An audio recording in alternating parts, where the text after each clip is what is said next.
mayong buntag, good morning.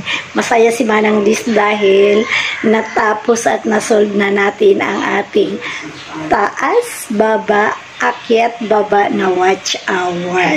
So yun na nga sis, mga ilang days ko din yung ginawa. Alam nyo sis, ilang tao, pindot na ako ng pindot sa YouTube, mga tutorial na mga ilang vlogger, pinanood ko, paano ba masusolve itong aking watch hour na malapit na akong mamonetize dahil ang ating watch hour po sis ay nasa 3,984. Bumaba siya sis ng 3,955. So, nangamba na ako sis kasi ang iniisip ko baka may violation ako nagawa or baka hindi talaga ako mamonetize kasi baka meron akong mga copyright. Dinouble check ko na naman kung may copyright. Wala naman ako sis copyright dahil inalis ko na kaagad. So ngayon, sa katagalan sis, nakita ko, na-discover ko na ito lang pala ang solusyon para sa mga akyat baba. Ayan po sis, umaakyat baba yung aking watch hour. Hindi po nababawas, hindi po, yung totoo sis, hindi nababawasan yung watch hour natin. Hindi po, basta masolve mo lang ng tama, maayos mo ng tama. So, ituturo ko sa inyo sis, let's go, let's go, let's go. Ayan sis, ang ating una-unang gagawin para makuha natin ang update ng ating mga watch hour, lalo na dun sa nahihirapan na tayong nangangamba ka, nahihirapan kang pabalikin yung iyong watch hour kasi tumataas, bumababa, lalo na at malapit ka ng mamonetize na ang iyong, na ang ano mo, na ang iyong ang iyong watch hour ay nasa 3,940 or 3,994, mga ganon, 95, 96, 97. So ilang ano na lang, 'di ba? Matatapos mo na sana yung watch hour. Ang problema is nangangamba ka, bakit ganun hindi na umaakyat baba ang ating watch hour. So ituturo ko sa inyo sis, ganito ang ginawa ko. Halimbawa, wala kang kung saan ka man naka-login, halimbawa sa Google Chrome ka naka-login, punta ka lang dun sa Google Chrome mo. Ayan, puntahan natin ang Google Chrome natin. Ayan, sige, click natin ha. Pakita ko sa inyo sis kung ano ang ginawa ko, bakit na-monetize na po ng tuluyan yung aking channel. Kasi nga sis, katulad nyo, ilang beses na ako nagtanong, ilang beses ako na kinakabahan dahil nga dun sa aking bakit ganun ang aking watch hour, akyat baba, akyat baba. So ito na yung ating sis, ito na yung ating YouTube. Napunta na tayo sa ating YouTube, napunta na tayo sa ating YouTube studio.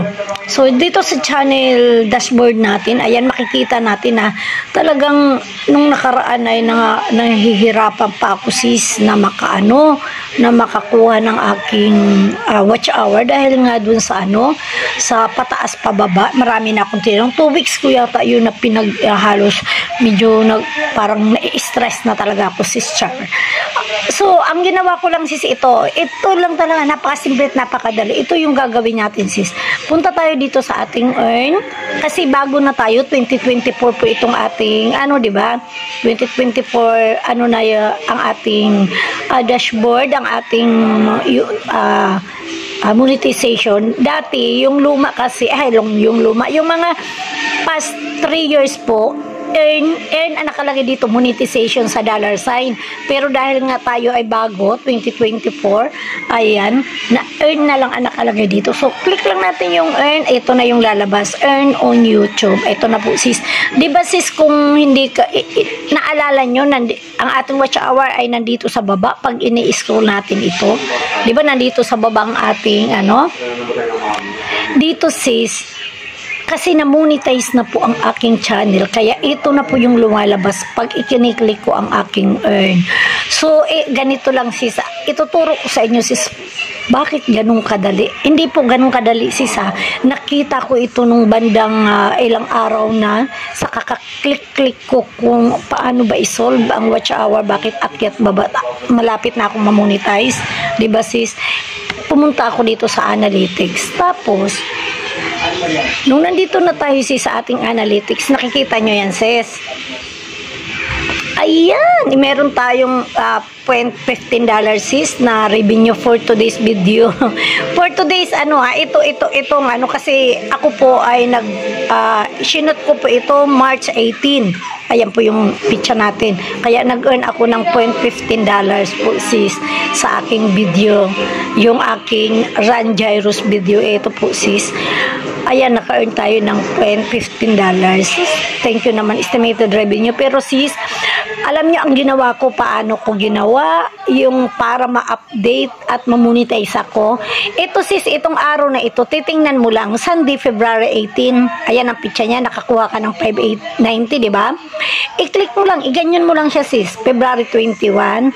Isusog mo lang yan, yan.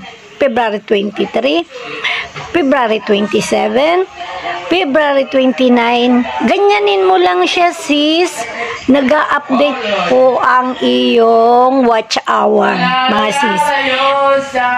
Ayan po, ayan, March 14, March 16.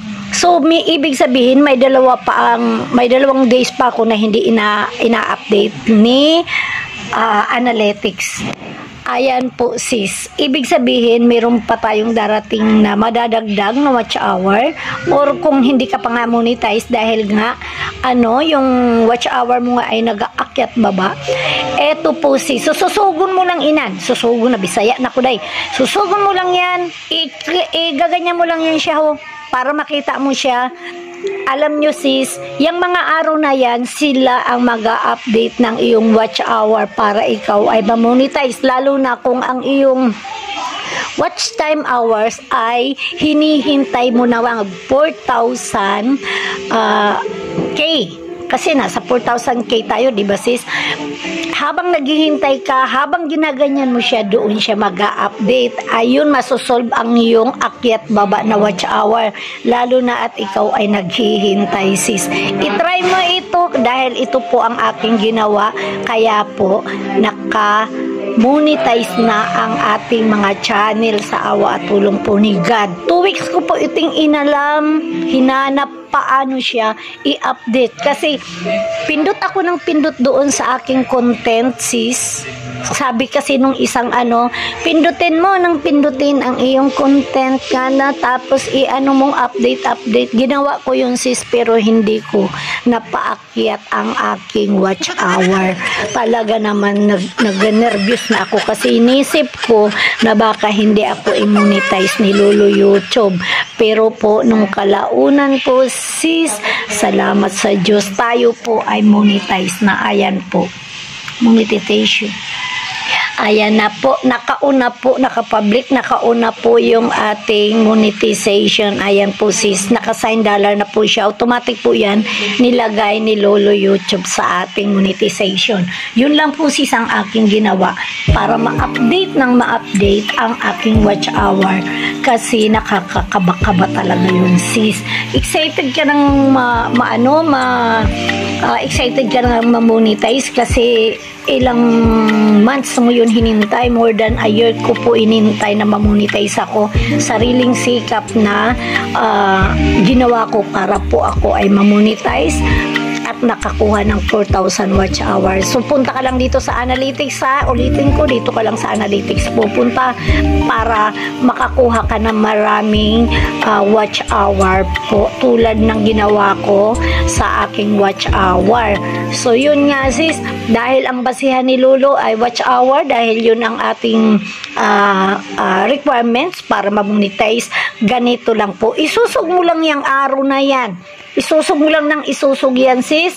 Habang ginaganyan mo yan siya, mag-update yan dahil nakikita ni analytics na ginagalaw mo ang iyong views, ang iyong watch hour, dahil makikita dyan sa last 48 hours, kahit ipindot mo pa dito sa last kung ano man yung 365 days, makikita mo dyan kung ilan ang views mo. Eto po sis ang nangyari sa akin. Ayan po siya sis, kaya ako na-monetize. Ayan po ang nangyari sa aking channel. Ayan po siya sis, kaya nga na-monetize ni Lolo dahil sumubra na po ako sa 4,800k. Kaya nung Sabado po, ngayon po ay Monday, sa Sabado po na-monetize ang ating channel at nagka-earn na po tayo ng $1.41. Thank you Lord God.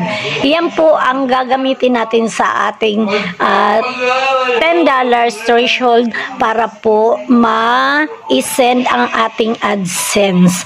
So dito po sis sa 365 days, pindutin mo lang yan, makikita mo naka-update. Ito po ay March 16 pa lang po yan sis. Ngayon po ay March 18. So yun lang sis, gano'n lang ang gagawin mo. Kung natuto ka dyan, try mo sis para ma-monetize ka na rin. So yun lang sis, bye! O diba sis, sabi ko sa inyo madali lang solve problem, solve na tayo. Ayan, so yun na nga sis. Kung hindi ka pa nakasubscribe sa aking channel, Manang Liz Vlog, don't forget to click the bell button para lagi ka pong updated sa aking mga update video, random video vlog tayo. Maraming pong salamat. Bye-bye!